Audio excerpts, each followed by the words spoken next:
Hi, I'm Rick Kaler. Thank you for joining me. Just-in-time purchasing. It's a method of inventory management used by some manufacturers to control warehousing costs and avoid being stuck with unusable components. It can be a great cost-saving practice for certain types of businesses.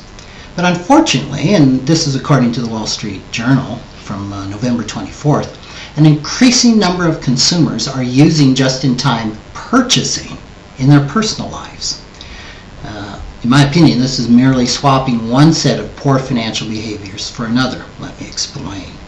Prior to the crash, when credit was easy, stocking up was a very simple matter. It was not uncommon for savvy consumers to buy several of an item that were on sale or bulk items that were cheaper than individually packaged items.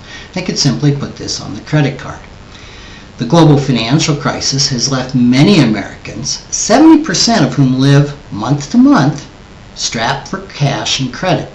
So now, rather than buying in bulk or stocking up on sales, most consumers are buying only what they need.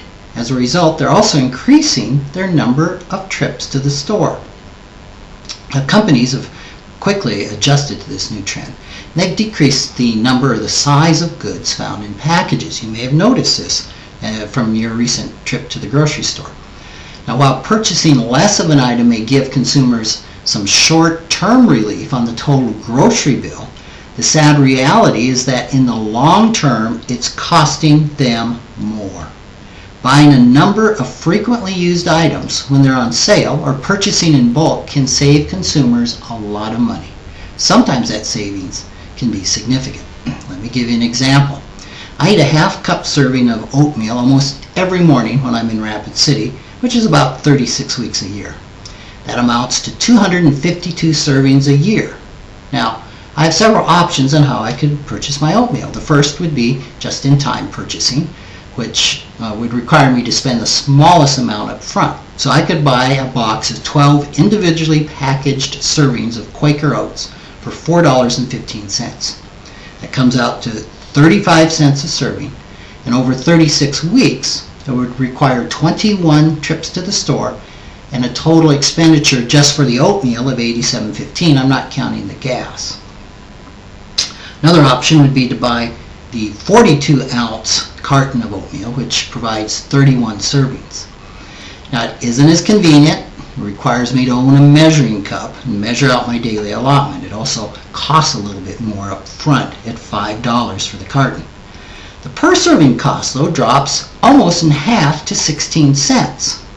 My 36 weeks worth of oatmeal would require 8 trips to the store rather than 21, and a total expenditure of $40. But there is a third option. Since oatmeal isn't highly perishable, I could buy it in bulk. Now, in addition to owning a measuring cup, I need to have a place to store a 25-pound bag of oatmeal. This is the most expensive option on the short term because it costs $17.23 at my local food co-op.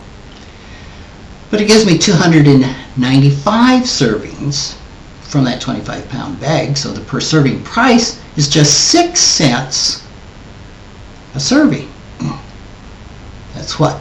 1/6 of what the individual servings were. Now, my entire 36 weeks of oatmeal would cost me less than $15 and take only one shopping trip instead of 21. So summarizing this, just-in-time purchasing for my oatmeal would cost $72 more plus gas over 36 weeks than bulk purchasing. And if you live in South Dakota and drive quite a way to a grocery store, the gas savings could be a lot higher than the bulk savings. So now we're talking, this is just for one product, just for oatmeal. Imagine the savings if you purchase as many items in bulk. So this really illustrates one of the benefits of having a spending plan and saving for various expenses like food or car repairs or travel or gifts or things of this type. Having a margin in your budget and saving for consumer purchases allows you to be much more flexible about buying in bulk or when things are on sale. The result is significant savings. Now, thinking short term might save a little on this week's grocery bill, but it costs a bundle in the long run. My advice?